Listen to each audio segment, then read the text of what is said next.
Hey guys, some really quick tips about how you can use the summer heat. Now, two ways we can do this really easily is to dehydrate things outside, and I'll show you how I do this, but also you can put your sourdough starter or proof your bread outside in the summer. Why spend money on electricity running your dehydrator or your oven or your bread proofer when it's already hot outside? You're using electricity to cool the house and then using electricity to heat up a contraption to dehydrate or to make your bread rise when you could just put it outside. Many of you do this, some of you maybe have not thought of it. I'll show you how easy it is. You can buy these online. They're actually made to store shoes in your closet. I bought this, I don't know, maybe 20 years ago by now, 15 years ago, I don't know. I'm still using it. I dry herbs in it, I dry seeds in it. Anything that you would normally put in your dehydrator in the summer, you could technically put in this thing, especially when you have a nice breeze. It's great. Right now there's a bunch of basil in it. My seeds, I put them in there, grains, things like that.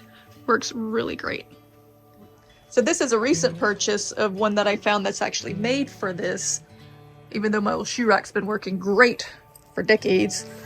But this thing holds a lot. So I have some basil, and there's some watermelon seeds drying in here from an heirloom watermelon that I cut up earlier. And you can fit a lot. Anything you put in a dehydrator in the summer, you can dry in this, and it will fit so much. Like, I don't know if I can really help you to grasp the size of this thing, but it's massive. This is a sourdough starter that I actually have. It's on the porch in this little kind of side shed. I put the lid on it, but I put it loosely.